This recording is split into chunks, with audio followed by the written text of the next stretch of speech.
Whether your business has 6 floors or 6 employees, Walmart Business has everything you need to save time, money, and hassle. You can restock your break room with bulk ordering or bulk up your ordering team with shared payments. And you can get it all delivered straight to your business's door, whether that's on Wall Street or Main Street. Walmart Business. It's the Walmart you love, now for your business. Learn more at business.walmart.com. Purina believes no one should have to make the impossible choice between their own safety and their pets. But nearly half of domestic abuse survivors delay leaving because they can't bring their pets with them. Through the Purple Leash Project, Purina is helping create more pet-friendly domestic violence shelters so survivors and their pets can escape and heal together. Visit Purina.com/purple to learn more. This episode is brought to you by Indeed. When your computer breaks, you don't wait for it to magically start working again. You fix the problem. So why wait to hire the people your company desperately needs? Use Indeed's sponsored jobs to hire top talent fast. And even better, you only pay for results. There's no need to wait. Speed up your hiring with a $75 sponsored job credit at Indeed.com/podcast. Terms and conditions apply. This episode is brought to you by Contentful. Marketers, you know that feeling when your creative clicks? When that social post sends engagement through the roof? When your outside-of-the-box campaign hits ROI positive? When a personalized homepage turns prospects into customers? It's utter marketing bliss. Contentful helps you create tailored omni-channel experiences without working overtime. No stress, no limits, only possibilities. Get the feels at Contentful.com. Big news! Sephora is now on Uber Eats. So if you find yourself facing a beauty emergency, like needing a last-minute gift, or you're just out of your favorite mascara, again, don't panic. We got you. Order now and get $10 off on Sephora orders of $50 or more on the Uber Eats app. Order now. Offer ends October 30th. One order per customer. Additional terms apply. See app for availability. Delivery fees may apply. Kevin Durant got traded. Oh. One of the best forwards in the game. You're going to kill somebody, the Mat Ishbia experience. Oh my God. $272 million, okay? That's the new big number. You know what that is? Is that the luxury tax payment for the Phoenix Suns? That's the luxury tax payment over the last 3 seasons by the Phoenix Suns to win one playoff series. I don't care how rich you are. $250 million is a lot of money, man. That's a lot of squadoosh. You're mortgaging your future. The Mat Ishbia story. 3 head coaches, about to be a 4th. Getting paid at the same time. They traded Chris Paul for the worst contract in the history of pro sports. They can't get rid of Bradley Beal's contract. Even if they wanted to trade him to Charlotte in a salary dump or Brooklyn in a salary dump, he has to okay it. The problem is there's nobody who wants him. And even if you could find somebody who wants him, he doesn't want them. They're stuck. The starting point is at that number, really nobody wants him. You talk about salary dump places, they're only interested because they feel like they can extract value, right? There's no one who actually wants him, which again, got to remind everybody, that's not to say he's not a good player. It's just to say nobody wants him at that number. And if you're wondering what that number is, it's $53.7 million in this season that's about to start in July and $57 million in the last year of his deal, which is his option. So if you were the acquiring team and you're like, I have no future plans for Bradley Beal, I'm just going to buy him out. He's going to do it to get picks attached to him or whatever. You would have to convince him of a buyout out of roughly $110 million. $110 million. So what's the buyout there that makes sense that he'd say yes to? 100 mil over 2? Is it worth it to even buy him out at this point? No, because of that second year. If he didn't have that second year option, if it was just the 53.7 and that's it, this is the last year of his deal, buy him out. At that point, you can buy him out if you're the Suns. You could incentivize someone else to acquire him who would then buy him out and let Bradley know, hey, just say yes. We'll negotiate this buyout with you. Because again, he can play. He's really good. His shooting splits were really good last year. Not $53 million good.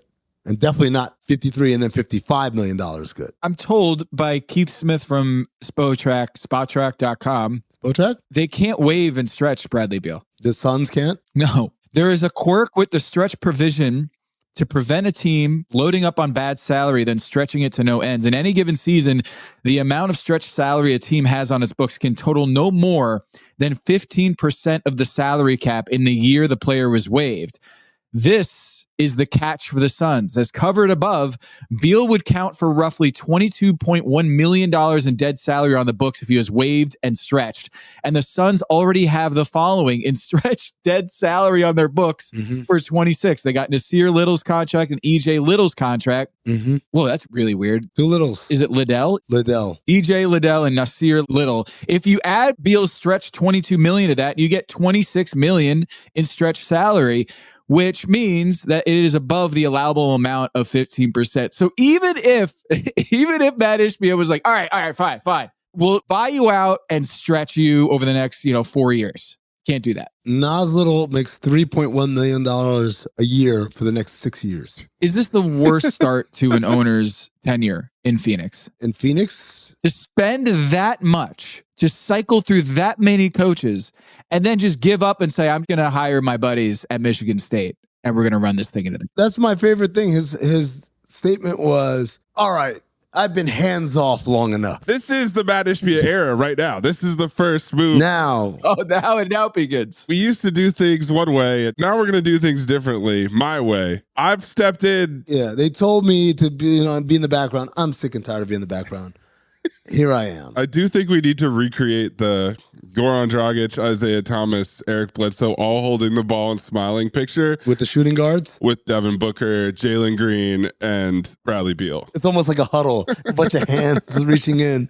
It's incredible stuff. I mean, the KD trade, when they acquired him, that was we're going all in. Yeah. So they're bankrupt. They've gone bankrupt because they went all in. It didn't work. And now they're trying to buy back in, but everybody knows how desperate they are. They got Jalen Green at the same position as Devin Booker. And Jalen Green, if he's good, you got to extend him in 2 years. Yeah. And you got to pay a ridiculous amount of money. If he's bad, you just bungled the KD trade. Well, luckily, Tom, Bradley Beal will be a free agent in 2 years. So that'll work out perfectly. He'll just take Bradley Beal's money. He'll get a no trade clause and they'll keep it going. And remember, who negotiated the no trade clause for Bradley Beal? His agent, which is Mark Bartlestein. Yeah. And his son is CEO of the Phoenix Suns, Josh Bartlestein. Is Josh calling his dad and saying, hey, please shave a few bucks off of that buyout? Please, Dad. And his dad says, nope. You would have thought it would have happened by now. Nope. You never give me anything I want, Dad. Come on, Dad. I'm not going to breathe anymore. Save me $5 million. He doesn't call his dad. You know what he calls? He calls his mom. Mom, Dad's making me look bad at work. Honey, Josh, he called. Something about Brooklyn is a great place and you should allow... He seemed really upset. Honey, isn't there something we can do? Honey, we're letting him build character. He's got to work this out on his own. Okay? That's Mark. That's Mark chiming in. Look, let him have his tantrum. Let him cry it out. Is CEO of an NBA team not enough for you, Josh? Come on. All the things I've done. Oh, man. Thanksgiving is going to be real awkward. Mom, can you please negotiate with father to pass the mashed potatoes? I have a no pass clause on my mashed potatoes, actually. Yeah. They don't leave unless they want to. Hey, can you take my dessert over here? Your pie looks really good over there. You mind if we swap out? No, sorry, son. No trade clause here. They got to stretch these green beans out over 9 years, apparently. The Jalen Greens? That's how I felt after my wedding. Oh my God. Stretching 10 pounds of green beans out over 9 years. I don't ever want to see green beans again in my life. I'm done with those. Remember Grayson Allen? He had a great year for Phoenix. Give him a big extension. So they gave him what, $20 million a year? You're good for it. Oh, we have 17 shooting guards. Oh my God, what are we going to do? Oh, we need Grayson Allen in the photo too. Yeah. It's Royce O'Neal. It's Grayson Allen. Oh. It's Jalen Green. It's Devin Booker. It's Bradley Beal. Dylan Brooks. Ryan Dunn? Come on down. Dunn and Brooks. We got a new country band. Dunn and Brooks. Think about it. They traded Tamani Kamara in order to get Yusuf Nurkic. DeAndre Ayton. We got to dump DeAndre Ayton. We'll throw in this guy, Tamani Kamara, the second round pick. How good could he be? You know what's crazy? The Suns are the rare thing where it's like, had you not done anything, right? Okay, the Durant trade, I don't have a big problem with that. But if you don't get Beal and you don't get Nurkic, it's a pretty fucking good team, man. Yeah. That's a pretty fucking good team. And Frank Vogel, pretty good coach. But hey, Monty Williams, we're out. Frank Vogel, we're out. Mike Budenholzer, we're out. Michigan State Spartan, come on down. Let's do this. Let's do this for real. And a lot of the reactions I've seen saying, well, if they take this number 10 pick in tonight's draft and they get a blue chipper and they get a good player, maybe they'll turn it around. Do you have a lot of confidence in them to nail this number 10 pick tonight? Looking at the big board, guys who are around the number 10 pick. We've got Kasparas Iakuchonis from Illinois. He's a combo guard. Oh, that's pretty good. Jeremiah Fears, point guard also, Oklahoma. How about this? There's a guy here who's a combo guard, point guard, shooting guard from Michigan State named Jace Richardson. Whoa. Michigan State, you say? Wait a minute. Jace Richardson. Is Jace a nickname? What's his full name? What position does he play? He's a combo guard. He's a shooting guard, point guard. Perfect. They don't have any of those, so he's a shooting guard who likes the ball in his hands. He's not that great of a passer, says the mock draft board. His name is Jason Anthony Richardson II, and he went to Michigan State, you say? Wow. His father and Suns owner Mat Ishbia have been friends for over 25 years. Really? They came to Michigan State as freshmen in 1999. He can't not draft this guy, right? You think this kid is on the board and they say no? They're taking him. Please. Shot 41% from three. There's no way they're not taking him. My assignment: uncover why the association inspires more conspiracy theories in volume and salience than any other U.S. sport. You've heard of the Illuminati. The truth is out there, but so are lies. Your eyes can deceive you. Don't trust them. The NBA has always been controlled by about 8 people. Denial is the most predictable of all human responses. If you're only using 10% of your brain, you don't even know that you're using 10% of your brain. The NBA Illuminati. If coincidences are just coincidences, why do they feel so contrived? The Illuminati. But you start to follow the money, and you don't know where the f*** it's going to take you. It is unspoken. They have influence among other players. The NBA Illuminati. I don't have time for your convenient ignorance. Maybe I'm a conspiracist now as well. That's all it took. Oh, we got books, we got schools. You saw a video on YouTube. Why my eyes, sir? You've never used them before. We are the Basketball Illuminati.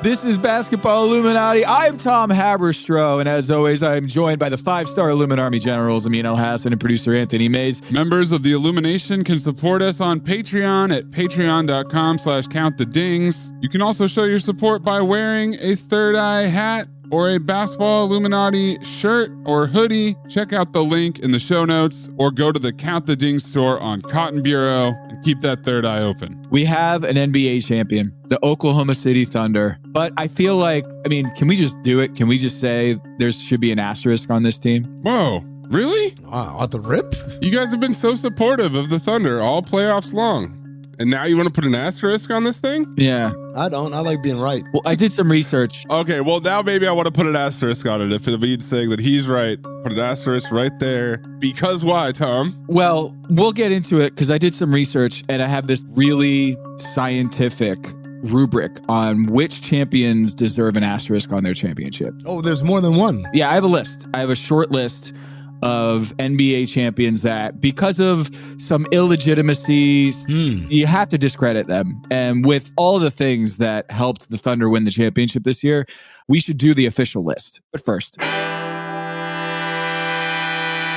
Hello, listener. It's producer Mays here to talk to you about Kindred. Now close your eyes like Owen Wilson during a job interview and imagine a way to travel that feels personal, comfortable, and connected without the price tags and the sterile feelings of hotels or short-term rentals. Now open your eyes and stop using your imagination, because Kindred has made it very real. That's exactly what they do. Kindred is a members-only home swapping network. It's not a hotel. It's not a short-term rental. It's a smarter way to travel where each stay feels like home. Here's how it works. With Kindred, your home is your ticket. You earn credits by hosting fellow Kindred members, and then you use those credits to stay in over 220,000 homes in more than 100 cities worldwide. There are no hotel costs or rental fees, just the credits that you've earned. Every stay comes with white glove service, 24/7 trip support, and $100,000 in host protection. Make it easier for you to travel and enjoy yourself and not worry about details. I've used Kindred, and I found an amazing home for a weekend getaway in an idyllic location with amazing views and great ambiance. It had everything I needed. And the best part was, it cost me $0. So apply now at livekindred.com and use code DINGS to join for free. Plus, you'll earn 5 nights of travel credit just for signing up. That's right, that's 5 whole nights for free at livekindred, KINDRED.com, code DINGS, DINGS, livekindred.com, code DINGS. Listener, listen up. This is important, okay? I'm going to try to save you some money here. If you're still overpaying for wireless, it's time to say yes to saying no. At Mint Mobile, their favorite word is no. You may think like, oh, that's bad. No contracts, no monthly bills, no overages, no hidden fees, no BS. Here's why I said yes to making the switch and getting premium wireless for $15 a month. You heard that correctly. $15 per month. Ditch overpriced wireless and the jaw-dropping monthly bills. And of course, there are all these hidden fees and stuff, but at Mint Mobile, plans start at $15 per month. All the plans come with high-speed data, unlimited talk and text. You're not doing like weekend and nighttime minutes or anything like that. And it's delivered on the nation's largest 5G network. Use your own phone. Don't have to get a new phone. Use your own phone with any Mint Mobile plan and bring your phone number along with all of your existing contacts. I switched months ago. People have asked, did you actually switch? Yes, I actually switched months ago. And I don't know what to do with all this extra money. I've cheated the system here. I've rigged something. This is an Ocean's 11 situation where I'm stealing wireless from Mint. That's how good a deal it is. Ready to say yes to saying no? Make the switch at mintmobile.com/dings. That's DINGS. That's mintmobile.com/dings. Upfront payment of $45 required, equivalent to $15 per month. Limited time new customer offer for first 3 months only. Speeds may slow above 35 gigabytes on unlimited plan. Taxes and fees extra. See Mint Mobile for details. Hello, listener. It's Producer Maze here to talk to you about Quince and their cookware. Cooler nights mean cozy meals at home, and Quince's cookware has made fall cooking so much more enjoyable. Their pieces deliver the quality and performance of luxury brands, but at a price that makes sense. And they look gorgeous on the stovetop, too. No matter what item you need to complete your kitchen, Quince has you covered. With 5-ply stainless steel pots and pans, nonstick skillets, chef-quality knives, and even ceramic bakeware, which is perfect for cozy casseroles or Sunday roasts. And when you look at these prices, you might think, how is Quince doing this? How do they deliver high-quality items similar to high-end brands that are half the price? Well, let me tell you, they partner directly with ethical top-tier factories to cut out the middlemen and pass the savings on to you. And it's not just cookware. I got myself some bath sheets. That's right. When you're a tall man, you have to use bath sheets, not bath towels from Quince. It's like drying off with a cloud. It's incredible. Upgrade your kitchen for cozy fall meals with premium cookware from Quince. Go to quince.com/dings for free shipping on your order and 365-day returns. That's QUINCE.com/dings, DINGS, to get free shipping and 365-day returns. Quince.com/dings. Wish you could become a morning person? You know the type, up before the sun, early morning runs, first one to the office with donuts and a smile. How do they do it? Easy. With the new Galaxy Watch 8, sleep tracking and personalized insights from Samsung Health help you improve so you can wake up to a whole new you. One who, dare I say it, skips the snooze? It's possible. Train your sleep with Galaxy Watch 8. Learn more at Samsung.com. Requires compatible Samsung Galaxy phone, Samsung Health app, and Samsung account. This episode is presented by State Farm. Having insurance isn't the same as having State Farm. It's like expecting the leadership of a team captain on the football field, but getting a sea captain. You wouldn't settle for just anything for your team. Shouldn't it be the same for your insurance? So don't settle for just any insurance when you can go with a leader. State Farm. Like a good neighbor, State Farm is there.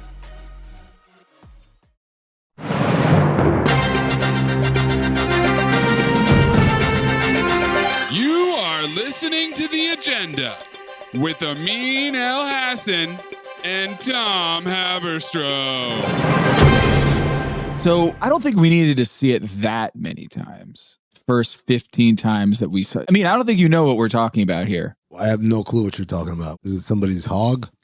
No, it's not Nowhere to Run. Okay. Coming out tomorrow on Cinephobe. Yeah, nice. We're talking about the ESPN broadcast showing us Tyrese Haliburton's injury. Oh. No fewer than 10 times? I mean, there's the initial replay of it, and then a couple minutes later, there were a few more replays of it. And then right before halftime, let's play it again. Let's show the whole world. And on the internet, people are saying, why? Why, ESPN? Why do you keep showing me the man's tendon snapping over and over again? I mean, you know, in Family Guy, when Peter Griffin hurts his knee.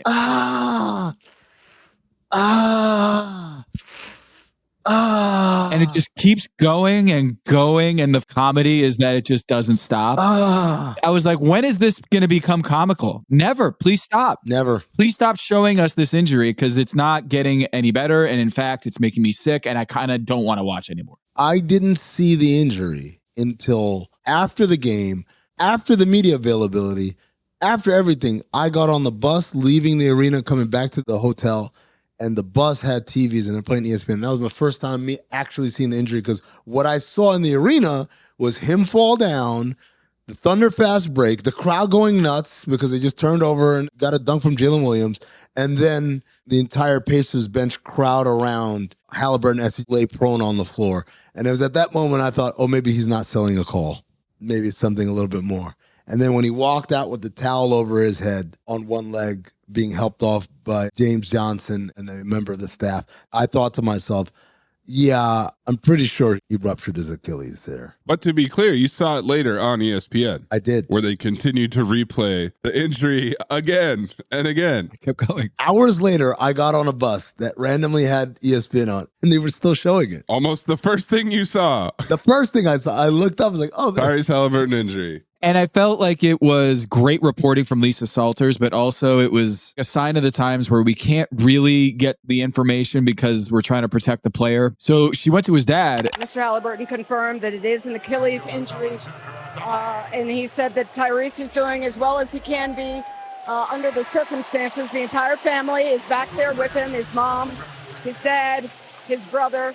He says that he seems to be in good spirits. He's watching the game. But everyone couldn't say the thing that it's a ruptured Achilles, even though the ruptured Achilles test is pretty simple and very quick. Oh, yeah. They squeeze your calf muscle, and if your foot doesn't move, then that's done. Yes, because the tendon's not there anymore. It's been torn. Yeah. It's pretty straightforward. It's not like you need an MRI. Now, if it's a partial tear, maybe. But if it's all the way off, like Kobe did, like Kevin Durant did, they know it right then and there. How I found out was not watching it. It was I had X open and I got 2 tweets that came in that said, oh no. And the next one was not Hallie. And in my head, I was like, I didn't need any more. Those 2 phrases, he snapped his Achilles. Would you have been more or less sure of it if the third tweet that came in was brutal? Yeah. I had the same reaction as LeBron, which was, fuck. Oh. Yeah. I thought you were going to say LeBron's reaction was like, I was watching him warm up, and I said, man, something's not right. No, but LeBron, fuck, all caps, and then at least 8 exclamation points. So it really deflated the whole viewing public, everyone. I mean, I can't imagine what it was like for the Indiana fans in the arena in Oklahoma City. But the Pacers hung in there in the first half. They even hit the step back. Nembhard hit the step back to put them up 1 going into halftime. And then the third quarter arrived and started to melt down. The folk hero, TJ McConnell, didn't quite keep working long enough. He turned back into a pumpkin. Yeah, career high 7 turnovers. There's that sequence where Shea hit a 3, TJ turnover, Shea passed to Chet for a 3, TJ turnover, Shea passed to J-Dub for a 3, and that was pretty much it. All game. That's how I thought the series was going to go. Maze, I was laughing at people who picked OKC in 4. I never thought that was viable. That was not you. Definitely not me before the series saying, I wish I picked OKC in 4. This is going to be over in 4. I definitely didn't say that. And I picked OKC in 5. I thought this was how the series was going to go, was that TJ McConnell would be caught in the corner and they would turn it over like every 5th time down the floor. That's what happened in the third quarter. TJ McConnell was like, I'm going to catch fire and I'm going to score a couple ISO one-on-one buckets. And the Indiana Pacers way is not that. Mm-hmm. The Indiana Pacers way is to move the ball and find open guys and tire you out. And then by the end of the fourth quarter, you're done. Wasn't that weird? We've seen them have so many comebacks, many of them with Haliburton either not on the floor or not playing well. Mm-hmm. And in this game, when it's like, okay, you don't have any Haliburton, let's just do what we've been doing all series long and all playoff long. They kind of reverted into this scared, give it to one guy, was it TJ or Andrew Nembhard? Dribble, ISO, and then take a contested shot at the end. Nothing for Aaron Nesmith. No type of action run for him. Nothing for Pascal Siakam, the conference finals MVP. He was just a guy out there. And then obviously Miles Turner and Obi Toppin, those guys were struggling mightily on the night. I think, more shocked that their offense fell apart the way it did. And even when they made their little run in the second half to make it somewhat respectable, it was just Benedict Mathurin unleashed. Hurtling towards the rim. Yeah. As hard as he could. There's that one play where Lou Dort met him fully vertical. Yeah. And he bounced right off of Lou Dort and crashed into the ground. It was brutal, man. But yeah, Mathurin getting his own bucket was the only way they could even attempt to try to get back in the game. But that is the antithesis of the way they played all season and all playoff and all finals long. After the game, Obi Toppin was saying, I can't speak for everybody, but basically, I'm paraphrasing, that shit fucked me up. Seeing Tyrese like that. And I feel like I didn't play well because I couldn't move on past that. Mm-hmm. And so I give him a lot of credit for being vulnerable like that in a scenario that a lot of people aren't. But it made me start thinking, is that what happened? Are they just shell-shocked? Is Rick Carlisle shell-shocked? Because he's human, man.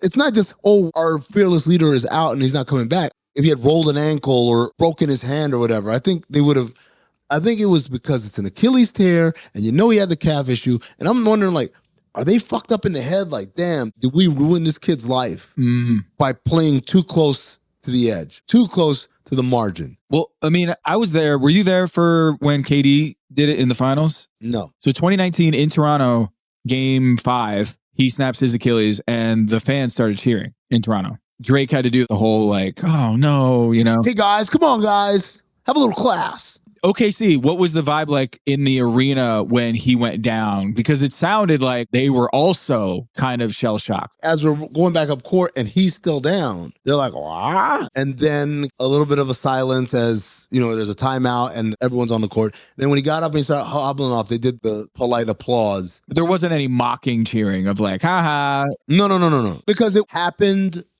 I can't remember how all I remember the KD one was on the right wing and he was going up for a jumper. Jabbed and he pushed off and that's when it happened. In this case, it was he coughed up the ball. If you're an Oklahoma City Thunder fan, you've seen this happen a billion times this year. Somebody coughs up the ball and here we are, we're off to the races. So I don't think anyone recognized what was happening. And then once it happened, it was like a dead ball. So Brian Soderer did an analysis when it happened. He's a magician. Like this dude, he's the injury expert, sports medicine, sports injury doc on YouTube.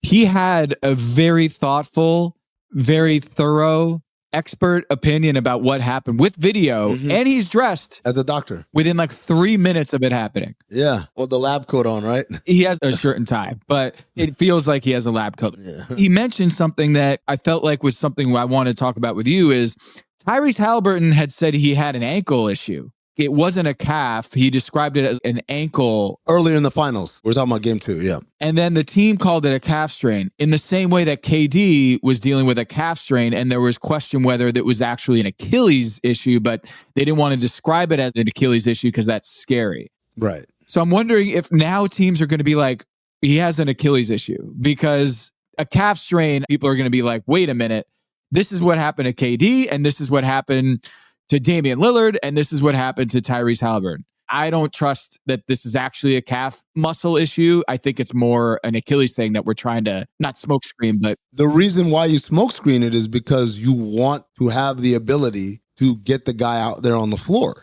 If I say Achilles, now everyone's like, why is he playing? If I say calf strain, we can rehab it, we can get it to a grade 2 or whatever, and maybe give it a go. I don't think that lessens it.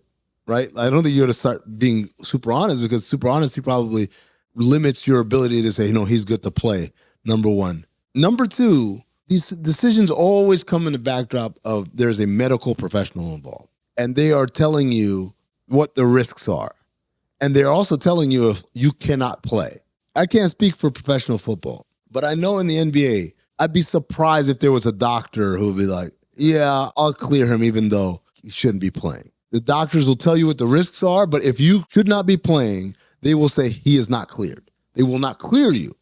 And by the way, that's probably the best thing, because then that takes the decision out of the hands of the coach and of the player. Tyrese Haliburton was cleared to play, and he played game 6, and he played great. I'm not saying it's a fluke injury, but I'm also saying sometimes you're dealing with gray areas. More art than science. Yeah. Nothing is a guarantee. There are risks involved. How high of a risk? I don't know. It could happen. Versus it will happen if you try to do this, which is when the doctors will say you're not cleared. That makes a lot of sense to me. I'm wondering, is there a pain tolerance thing that if you are shot up with enough painkillers or drugs or what have you in that spot, can you go a game 6 and feel like you're fine and then deteriorate your... I don't know why I'm asking this like you're a doctor.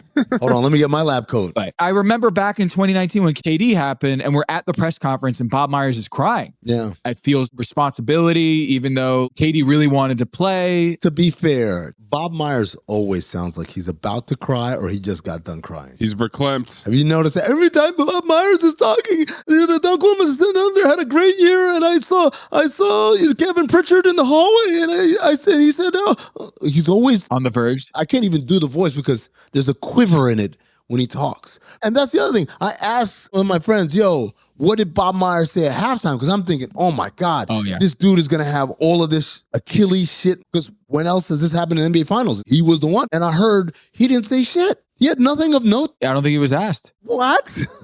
How is that possible? I didn't watch the halftime, but I did see that on social media, they were saying that Kendrick Perkins and Stephen A had a shouting match at halftime. What? No way. I know. Sit down for this. That's crazy, man. And that it was never asked to Bob Myers, hey, you went through this, the closest comp to what we just saw. Dude. What was that like? He should have been the first person asked anything. Before we get to any highlights, this happened. Hey, Bob, what do you think? To your point of, was the team shell-shocked? The weird thing is that they were good after it happened. Yeah. They were winning at halftime. Yeah, they were. Well, I think that's the immediate response before it really has time to set in, right? You're in the middle of a game, focus on the game and playing, and then you go to halftime, you have some time to really have it set in. And you go see him. Tyrese probably spoke to the team, stirs emotions, stirs your thoughts up a little bit, and then you have to come out for the second half, and that's when it ran out of gas. And it's not like the Thunder were really burying them. I don't think I've ever seen Shea throw up more half-hearted jumpers than down the stretch of that game.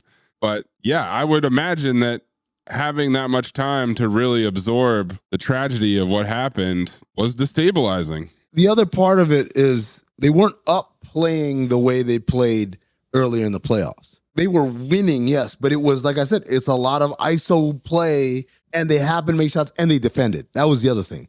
What happened in the third quarter was the levee broke, and all of a sudden, they couldn't stop the Thunder at all. But in the first half, even after the injury, they were still locked in defensively.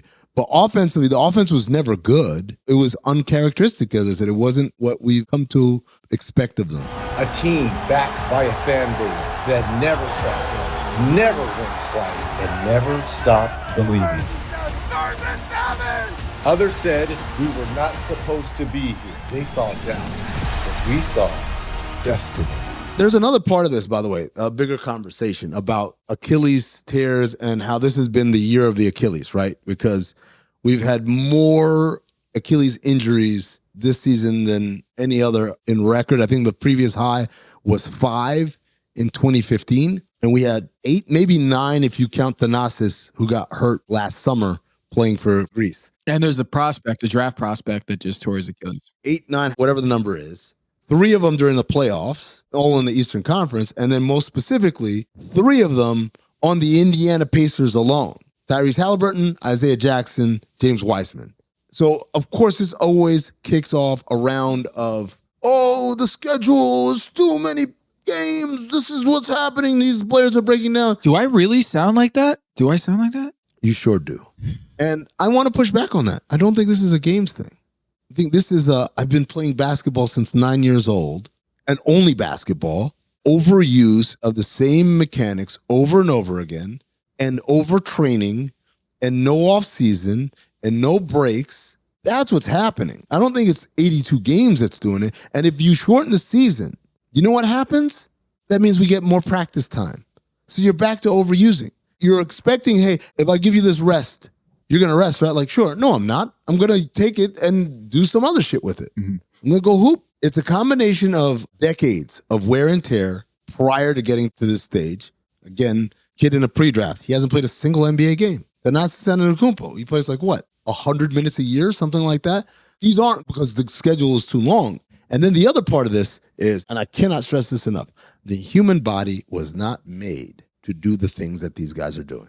When you're talking about the torque, the explosion, the pressure on tendons, ligaments, joints, etc., at that size and that weight. I had a buddy of mine say, wait, hold on, gymnasts don't seem to have this. I'm like, yes, gymnasts weigh 90 pounds. These guys are doing gymnast type shit at 250, 260. And gymnasts are doing it for like short bursts, right? It's like 3 minutes at a time, whereas NBA players are going for 3 hours. It's a combination of so many factors that I think to say, if we shorten the season, this wouldn't happen. That's not true, I don't think. Not in terms of some of these ruptures we're talking about. Do we need to shorten the 3-point line? Because I think that's a big part of this is the geometry of the game. The game is so big now. You have to guard half court in, setting screens at half court. If you watch a 90s game, everything's in the paint and a cloud of dust. Yep. There's nobody in the corners. There's no high screens at half court, not even at the logo. 3-point line is a very far away pick and roll. I'm going to tell you right now, for a lot of lay people, I don't think they realize the dimensions of an NBA court because people think every basketball court is the same. It's like, oh yeah, I go to Lifetime Fitness and I play. When you step on an NBA court, you see, how big the lane is. That's the first thing that always jumps out. Fuck, this shit is wide as hell. And I can't be in it. Not on offense, not on defense. I got to be in and out. So to get from in the middle of the paint to out of the paint, that's quite the trip. And then the 3-point line. And I'm not talking about your ability to shoot from there. Oh, on defense, I'm here, and I need to get the fuck out there. And then I need to slow down because I can't just run past you.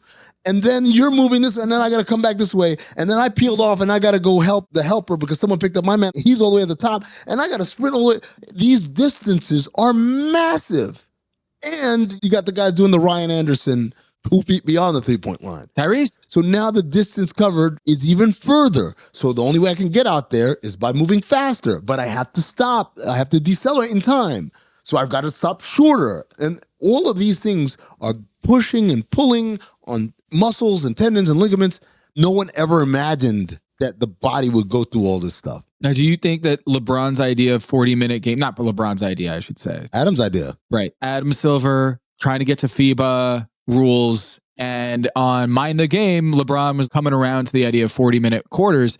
Does that solve it in a way that we're not getting rid of games because both the league and the union don't want to lop off games? Because I don't think the union would go for it. Well, I think, number one, the broadcasters wouldn't go for it because you just eliminated 8 minutes of game time. Yeah, Tom, Scott Foster can't officiate every game to get the 3-hour slot they want, you know? Can't clone Scott Foster yet. You're killing ad inventory for individual games. Plus, there's the problem that coaches like the recently fired Tom Thibodeau wouldn't play their bench. They would never sub. So how would it affect the star players? Which is why the union would never go for it, is the constituents would say, hell no. I'm going to get how many minutes? The Aaron Wigginses of the world are going to get like 30 seconds. Think about Jalen Brunson, right? This season averaged 35.4 minutes a game in a 48-minute game. People think, if they make it to 40, then it'll be whatever the fraction of 35 over 48 adjusted down to 40 minutes. It'll be directly proportional. He'll play a little under 30 minutes a game. No, he won't. He'll play the same 35.8. Yeah, he will. And that's why I'm saying when people say, if you shorten the season, these injuries, yes, they will, because they're not going to adjust their lives to it. I'm going to do everything the same. Now I have less games. So not a game day, I'm in the gym. I'm working on my craft. And that doesn't count, obviously, the I got to the NBA work and time put in, and that doesn't address the biomechanics of what we were talking about.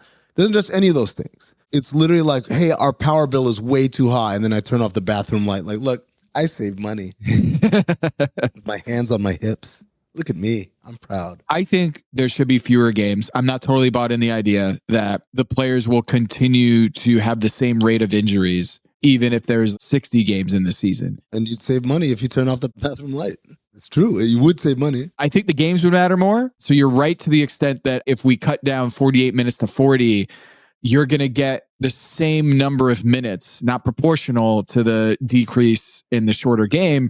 If we cut games from the schedule, I think you're going to see guys play 40 minutes a game again. More rest, and you cut back-to-backs out of the schedule. Just excise the back-to-backs. Get rid of them. The LeBrons, the KDs, the Stephs of the world are going to be able to play a lot more minutes now. Yeah, but then follow me if you will. We cut the number of games. They don't have back-to-backs. The travel is a lot easier. But now they're going to play more games, right? Proportionally. Net, they're probably going to play the same amount of minutes. Yeah. That's my point. It's not going to end up in this utopia where I feel rested and refreshed. Well, I don't know, Tom, because then if you reduce the number of games, we'd have to permanently add an asterisk to every champion from here on out because they're not playing the same number of games. Well, I think you're getting a little too loosey-goosey with the asterisk. I think we need to really cut it down. You're trying to put an asterisk on every team from here on out if that happens? You're trying to take away my games. Yeah, I'm going to put an asterisk on it. I'm going to put it on the trophy. It's going to be hovering in the air. Well, I'm going to be a lot more judicious about this. Wait, are you saying you did your own research? I did my own research. I figured out a way to systematically and scientifically, empirically assign asterisks to NBA champions when we come back.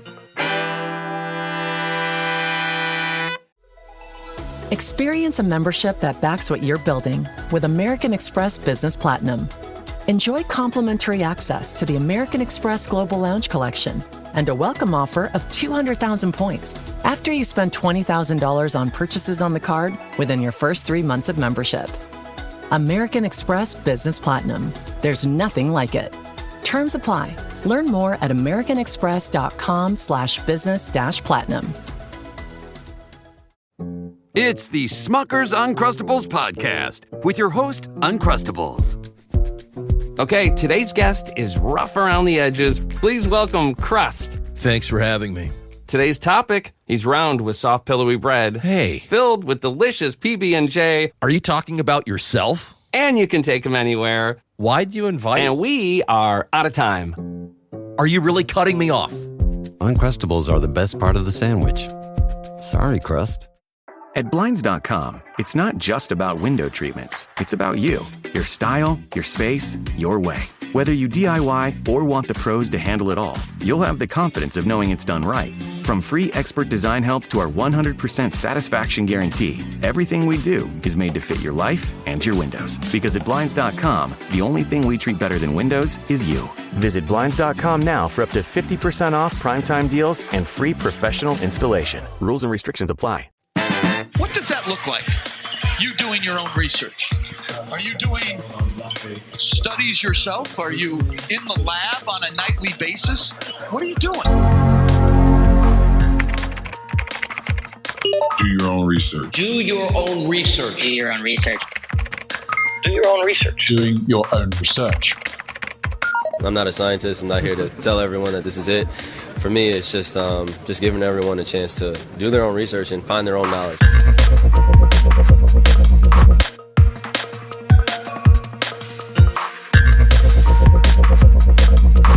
I got to do it. The score was tied 16-16, game 7. Tyrese Haliburton had 3 threes. Yep, he was on his way. He finished, I think, with the most threes in the game. Yeah. He was on fire, and then he got injured, and of course, another break for the Oklahoma City Thunder. He's the most clutch player in the NBA this season, and then when the game got tight at the end, they had no Tyrese Haliburton to save them. So they lose by 12. I'm going to give them an asterisk. Don't forget, Aaron Gordon in the Western Conference semis had 1 hamstring. Yep. Did Ja Morant play the entire series? He got hurt. Right before he got hurt, he said he figured out the Oklahoma City Thunder. Right. He had the formula, and then the basketball gods took him out. Gave a lot of thought about this. I think they deserve an asterisk, the Thunder. I think so, too. I'm with you. Asterisk. I'm going to also give one to the Celtics last year. What? Wait, why are we doing the Celtics? Well, because they didn't have to go through Jimmy Butler. He was out in the series. That's right. Jimmy Butler was hurt in the first round. Yeah. First round. And of course, the year before that, Jimmy Butler led the upset over the Boston Celtics in order to get to the NBA Finals. Clearly, they had a Jimmy Butler problem, and it was solved for them by the basketball gods. But then every other series after that, they did their thing, right? No, because then they played the Cavs, and the Cavs didn't have Jared Allen, if you remember. So they were down Jared Allen, all-star. And then Donovan Mitchell got hurt, too. He turned his ankle. Got hurt in the middle of that. And he had to miss the series. And, of course, Tyrese Haliburton, in the next series, he hurt his hamstring, and then he was out after game 2. So. Oh, okay. All right. Thunder have an asterisk. I'm with you there. You sold me on Celtics. Celtics asterisk. Asterisk. That's it. Got it. Last 2 years. I'm going to also put one on the 2023 NBA champions, the Denver Nuggets. In the finals, they played a play-in team. So, asterisk. Well, I mean, look, that's what happens, right? Like, that's the playoffs. They competed against those other teams and they won. No, you don't get a banner if you play a play-in team. I'm sorry. When was the last time Michael Jordan played a play-in team? Never. He never did. It's true. Right. Exactly. Yep. That is checkmate right there. Put the asterisk on him. Okay. Asterisk. 2022. I'll go all the way back to 2022. Asterisk. Mm-hmm. Checkbook title. Ah. Remember? What does that mean? Brian Windhorst, he said with Scott Van Pelt after game 5, that was a checkbook win. What does that mean? Andrew Wiggins had a great game, and they were like, that's a checkbook win because they basically won with their checkbook. They bought the NBA Finals by taking on his big contract and saying, we will take on that contract. We'll go deep into the tax. And the Golden State Warriors won the title. And don't forget, they played the Denver Nuggets in the first round without Jamal Murray. Yeah. No Jamal Murray in that first round. I said that's true. No Ja Morant after game 3 in the second round. Yeah. And I kind of feel like Jordan Poole turning into Kobe Bryant felt like that was a little uncharacteristic. That's an asterisk for sure. You could throw that one on. Asterisk. Do you think Mat Ishbia saw that Brian Windhorst TV hit and said, I could do that? I could do checkbook. I know this sounds crazy, but I'm going to put an asterisk on 2021, the Milwaukee Bucks. Well, that one I do know because that was Trae Young got hurt in the conference finals, right? Yeah. And they really shouldn't even have been playing Trae Young. If Ben Simmons dunks a ball, That's what it is. you got to play the Sixers, and that's not no walk in the park. It's the Ben Simmons championship. I actually think it's something else. Oh, was that Kevin Durant? Toe on the line? Toe on the line. That was. They should have lost in the first round. Yeah. And don't forget, Thanasis Antetokounmpo, according to our scholar, Jeff Teague, had a magical COVID recovery. They had a massive COVID outbreak. They broke the rules. That's a huge asterisk. They put people in danger. You're going to kill somebody. Chris Paul, by the way, playing with one hand in the finals. That too. Asterisk. 2020, do I need to go into it? The bubble. Oh, my God. Even Alex Caruso said it. A championship is a championship, but there were 70 people in the gym when you won your first one. Yeah. How much better? Probably like 150, but maybe 100, maybe even 200. But maybe. How much better does this one feel? Yeah, now I got a real one. Now nobody can say anything. Although, I don't know. Now you got an asterisk on it. You got 2 asterisks. That's what you got, Alex Caruso. This is just a COVID thing. Since COVID, things have been wonky. Life hasn't been the same. But if we go pre-COVID, everything's cool, right? No, I think 2019 deserves one as well. Oh, no, that's true. 2019. That was Durant and Klay Thompson. getting hurt. Right. And then the Kawhi Leonard jumper that kind of like bounced around against the Sixers. Yeah. If someone sneezes in the arena, it's over. Absolutely. If your championship depends on someone not sneezing, holding it in, then I think that deserves an asterisk. So asterisk on 2019. Asterisk. Look, 2018, I didn't want to do it, but I'm going to put an asterisk on it. How? LeBron broke his hand. Oh. LeBron, remember after the podium? That was the series where he'd been playing with a broken hand after game 1, right? Right. So Tyrese Haliburton, Achilles, but LeBron James is LeBron James. And when LeBron is playing with a broken hand, asterisk. And also Chris Paul, his hamstring popped. That's the Warriors-Rockets series, right? Yep. That's also the missing 27 straight threes, right? Don't forget about the 27 and don't forget about the 81. 81? That is the potential missed calls that the Rockets, they did an audit. The audit, that's right, yeah. Daryl Morey did an audit. They found out that the calls cost the Rockets 18.6 points. Not just 18 points, but 18.6 points. Okay? That changes the game for sure. Pretty sure Ernst & Young did that one. Asterisk. 2017 was like the perfect season, right? The first year Durant, everything was pure and clean. There's no asterisks on that. Landing zones, the Zaza Pachulia rule. Zaza. I forgot about that. We're going to game 7, baby. Greg Popovich said it doesn't matter whether it was intentional or not. It's like the difference between manslaughter and murder. And I said, if that's manslaughter, then you've retired the jersey of a mass murderer. Because Bruce Bowen's hanging from the rafters. Mm-hmm. He invented that as a defensive move. Remember, the Spurs were up in game 1. Dude, they were so good that year. Kawhi was cooking. Kawhi was killing. Mm-hmm. Okay, I'm with it. Asterisk on the Warriors. Asterisk. 2016, though, Cavs, greatest comeback of all time. 3-1 down. That one's clean. Well, I mean, Draymond got suspended for something that he did 2 months earlier. I mean, this seemed kind of weird. The accumulation of the flagrant foul points. Yeah, I mean, that is such a loophole. Also, LeBron baited him. That's true. This is unfair. You know what else happened in 2016? I just remembered. Steph Curry slipped in the first round against the Rockets. Mata Yunus got injured, wasn't really quite the same for the rest of those playoffs, definitely not in those finals. And also, don't get me wrong, Bogut and Iguodala both got hurt in the finals. Oh, and don't forget about Harrison Barnes going like 0 for 37 from 3 in that series. That's basketball. I don't know if you can put an asterisk on that. 2016, sorry, Cleveland.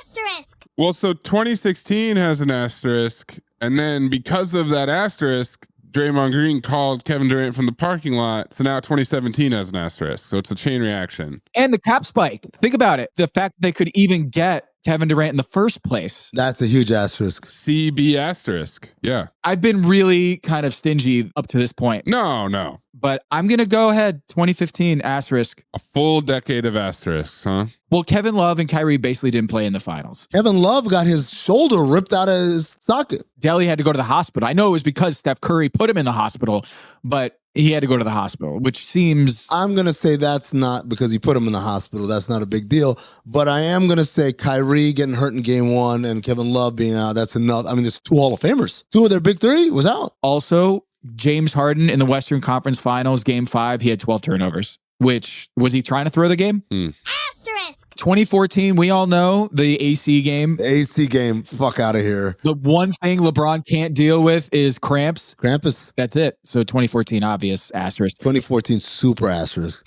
Asterisk. 2013, the perfect series, the best finals. 2013 is interesting. 2012, the reigning Western Conference champs ended up trading future MVP James Harden before the season. Mm-hmm. And then Patrick Beverley ran into Russell Westbrook's knee. Yeah. And therefore, Miami had this cakewalk to the NBA Finals. Didn't have to face OKC. I don't know about that one. I think the Spurs were a tougher opponent than OKC. No, for sure. Because, I mean, look, they were up 3-2 in the series, but I'll tell you what the asterisk is for. Taking Tim Duncan off the court. Allowing Chris Bosh, that tap back. Ginobili missing those free throws, and then blowing game 7 when they were up 2. Oh, you know what the real asterisk is? What's that? The Miami arena workers bringing out the yellow rope. Mm-hmm. Get that rope the fuck out of here. Yeah. It's not basketball, but that lit the fire that Ray Allen needed to hit the shot. That's a little home cooking. Spurs didn't ask for that. They're just playing basketball. Here come the yellow ropes. Next thing you know, get these fucking ropes out of here, says Ray Allen. Asterisk. 2012 Miami Heat asterisk. It's a lockout season. Lockout year. Asterisk. Derrick Rose tore his ACL. Joakim Noah hurt his foot. Yeah. The number 1 seed Bulls, they're done. Asterisk. 2011 Mavs. A lot of people think it's legitimate. They played zone, and that's how they threw off the Heat. Legal. You can't play zone and win a championship and not have an asterisk. Asterisk. 2010? Referees. I mean, the Lakers took 21 free throws in the fourth quarter, and the Celtics took 17 in the entire game. If I may, I think I got 2010 for you. The Lakers were going to beat Ron Artest's ass in the fucking shower because of how bad he tanked Game 5 of the conference finals. Instead, he grabs a rebound and lays it in, and now he's a hero. So asterisk? Asterisk for sure on those Lakers. Asterisk. 2009, I think the Lakers get an asterisk because they evaded LeBron once again. Kobe and LeBron never faced each other in LeBron's prime. Okay, I want to stop you here because at this point, we've gone 16 straight years, 16 straight asterisks. Out of curiosity, you got the research in front of you. What's a year where there was no asterisk, or this was a legitimate champion? There were no weird suspensions.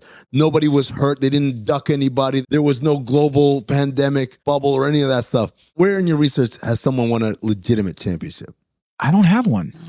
Okay, let me start throwing out random years. Yeah. 1988. So in 1988, Isaiah Thomas suffered an ankle injury in Game 6, and he couldn't even walk in Game 7. And that changed the entire postseason because of Isaiah Thomas's injury. Lakers, asterisk. Asterisk. 1999. Well, that's a lockout. Asterisk. Obviously. 1977. That was the first season of the ABA NBA merger, and the referees went on strike in the playoffs. They didn't even have refs. They didn't have refs? That they called their own foul. Check ball. No wonder Bill Walton pulled that off. Asterisk. That basically does it. I know this is probably pretty controversial, but I thought this was pretty fair, is that I came down with, 0 legitimate titles. And next year, Tatum's out with an Achilles, Haliburton's out with an Achilles, Lillard's out with an Achilles. Well, whoever wins the East. Asterisk. So maybe in 2 years, maybe we'll get a legit one in 2 years. I'll keep my fingers crossed. The Thunder beat the Pistons next year in the finals. Why do we give a shit, right? And then expansion happens, so the league is diluted, Oh, that was 96. 96 asterisk. No, the next one. Oh. Once we get Seattle and Vegas back, those will all be illegitimate. Yeah. It's tough. Seems like what you're trying to say, Tom, if I'm picking up what you're putting down, there are always wonky circumstances every single time a team wins a championship. They've got to be talented. They've got to execute. They got to be well coached. But it seems like you kind of need some luck to break your way. That's right, Amin. That's right. I'm glad you picked it up. Took us 60 years of doing this for us to figure it out. It took a while. If every champion needs an asterisk, guess what? There is no asterisk. Okay, folks?